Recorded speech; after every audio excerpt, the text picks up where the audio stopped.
یا free market economy ہوگی. اور اگر آپ چائنا کی مثال دیکھتے ہیں اور رشیا کی مثال دیکھتے ہیں تو وہاں پہ وہ ریگولیٹڈ اکانومی سے آگے بڑھے ہیں اور فری مارکیٹ میکنزم میں گئے ہیں. ہمارے یہاں ریگولیٹری اتھارٹی جو ہے وہ گھوڑے بیچ کر سو رہی ہے اور کنزیومر پس رہا ہے. ریاست پاکستان کو ایک دن اس کا خیال کرنا ہوگا اور یہی پاکستان میں اور ایشیا میں بدلاؤ کا سبب ہوگا انشاءاللہ. اچھا سر، سیاست کے علاوہ میں نے سنا ہے کہ آپ کی کافی ایکٹیویٹیز ہیں. آپ اردو ادب میں آپ کو شعر و شاعری کا بہت شوق ہے، اور آپ کس شاعر سے ایسے متاثر ہوئے ہیں جس سے آپ کو شعر و شاعری کا شوق پیدا ہوا؟ جی میں علامہ اقبال صاحب سے اور فیض احمد فیض صاحب کو زیادہ پڑھتا ہوں. باقی شاعروں کو میں نے بہت کم پڑھا ہے کیونکہ ان کا جو پیغام ہے اس میں بڑا انقلاب ہے، اور مزاحمت کی جو شاعری ہے وہ فیض احمد فیض صاحب کی ہے. بہرحال یہ ایک لمبا چیپٹر ہے اور اس کو ہم اس سٹنگ میں اس کا احاطہ نہیں کر سکتے. فیض احمد فیض صاحب نے جو من میں جوش جگائی ہے مزاحمت کی لوگوں کی، اور جس طرح کی ان کی شاعری ہے، وہ علامہ اقبال کے بعد ایک بہت بڑے شاعر کے طور پر دیکھے جانے چاہیے. کہ صدارتی نظام کے حوالے سے آپ کا کیا موقف ہے؟ کیونکہ کافی ہلچل ہو چکی ہے اس ٹائم اور ابھی بھی باتیں ہو رہی ہیں، تو کیا کہنا چاہیں گے اس بارے میں؟ بیسیکلی ہم صدارتی نظام کی طرف سے ہی جمہوری نظام کو، پاکستان کی تاریخ کو دیکھیں تو ہم بڑے ہیں، کیونکہ جنرل محمد ایوب خان صاحب نے جلدی ٹیک اوور کر لیا تھا جب قرارداد مقاصد بنی تھی اس کے فوراً بعد. تو انہوں نے جو صدارتی نظام متعارف کرایا تھا اس میں پوری طرح سے قوت صدر کے پاس تھی. لیکن آپ نے دیکھا کہ اس صدارتی نظام کا نتیجہ یہ نکلا کہ پاکستان کی تحریر و تقریر کی آزادی کو چھین لیا گیا، پاکستان کی شخصی آزادیوں پر قدغن لگائی گئی.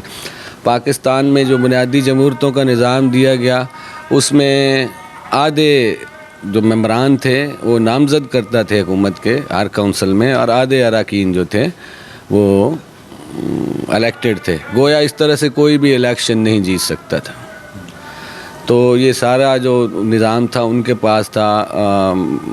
چیف جسٹس کی تعیناتی، آرمی چیف کی تعیناتی، بڑی بڑی کلیدی عہدوں پر ایڈیٹر جنرل کی تعیناتی، اور اقتدار میں ان کے جو ہے صدارتی نظام میں سارے اختیارات ایک جگہ پر مرتکز تھے. لیکن اس کا نتیجہ کیا نکلا کہ ایک تو ہم 1965 کی جنگ، جیتی ہوئی جنگ میز پر ہار گئے، اور دوسرا ہمیں پاکستان کے آدھے حصے سے ہاتھ دھونا پڑے. تو پاکستان مختلف فیڈریشنز کا مجموعہ ہے اور تھا. تو ہم اس طرح سے اس میں یہ تجربات نہیں کر سکتے کہ پاکستان کی فیڈریشنز آپس میں نہ چل سکیں. پاکستان میں 4 بڑی قومیں رہتی ہیں اور ان کے 4 صوبے ہیں، اب تو 5 صوبے ہیں، گلگت بلتستان بھی ہے. تو ان لوگوں کے جمہوری حقوق دیے بغیر فیڈریشن کو چلانا ممکن نہیں، اور یہ ایک خام خیالی ہے اور ہم اس کو اپوز کرتے ہیں. پاکستان کا حق حکمرانی جمہور کے پاس ہونا چاہیے، نہ کہ ایک شخص کے پاس. سر، لاہور کے تمام تاجر جو ان سے ہیں وہ پیپلز پارٹی میں انہوں نے شمولیت اختیار کرنے کا اعلان کر دیا ہے، تو اس بارے میں آپ کیا کہیں گے؟ آپ کے لیے تو ایک خوشی کی بات ہے. جی ہمارے لیے خوشی کی بات ہے. پاکستان پیپلز پارٹی جمہوری قوتوں پر یقین رکھتی ہے، اور اگر پیپلز پارٹی کے راستے میں باندھے گئے بند ہٹ جائیں، بلکہ اگر وہ اپنی نیت سے باز آ جائیں، تو ہم یہ بند خود توڑ لیں گے. اور عوام اور ہمارے درمیان کبھی فاصلہ نہیں رہا. جب ہم نے عوام سے رجوع کیا ہے، عوام نے ہم سے محبت کی اور ہم ان کے شکر گزار ہیں. اچھا سر، مہنگائی جو تھی وہ تو عالمی سطح پر بڑھ چکی ہے، اور جیسے کہ ایکسپورٹ امپورٹ کا کام بھی تھم گیا تھا کیونکہ کورونا آ گیا تھا، تو ہمیں پاکستان کو ہی کیوں ہائی لائٹ کیا جا رہا ہے بار بار؟ مہنگائی تو عالمی سطح پر تھی. دیکھیں، ہمیشہ پاکستان کے تاجروں نے عالمی مہنگائی کے تناظر میں بہت لمبے چوڑے مال بنائے ہیں. ہمارا جو ٹریڈ ڈیفیسٹ ہے وہ بہت زیادہ ہے، جو یہ رونا روتے رہتے ہیں. اور ڈالر کو انہوں نے کہا کہ جی آپ نے عارضی طور پر سسٹین کیا ہوا تھا. بھائی جب آپ ڈیولوشن کرتے ہیں تو ٹھیک ہے آپ کی ایکسپورٹس بڑھتی ہیں، لیکن اس سے پہلے آپ کو ایک کمپوزٹ انڈسٹری بنانی پڑتی ہے، ایک مارکیٹنگ نیٹ بنانا پڑتا ہے، مارکیٹ میں ایکسیس حاصل کرنا پڑتی ہے، تبھی جا کے آپ کی ایکسپورٹس بڑھ سکتی ہے. اس حکومت نے ڈالر کے سٹہ تو کھیل لیا، لیکن کوئی کمپوزٹ انڈسٹری لگائے بغیر، اپنے ٹریڈ اتاشیز کو متحرک کیے بغیر، کسی غیر ملکی منڈی میں اپنا مارکیٹ تلاش کیے بغیر ہی ڈالر کی ڈیولیوشن کر دی، جس سے یہ خاطر خواہ ایفیکٹ نہیں آیا اور ہمارا ٹریڈ ڈیفیسٹ بڑھ گیا اور انفلیشن ہمارا بڑھ گیا اور پرائس ہائیک ہماری بڑھ گئی. تو اتنا تو کوئی نا انجار نہیں ہوتا، یہ سوچا سمجھا منصوبہ ہوتا ہے کہ آپ جلدی کس طرح سے مال بنا سکتے ہیں. ڈالر کی قیمت بڑھنے سے ہماری جیبوں سے سب کچھ نکل گیا، لیکن وہ جو خاطر خواہ اضافہ ہماری ایکسپورٹس میں ہونا تھا وہ کبھی نہیں ہوا، کیونکہ ہمارے پاس نیچے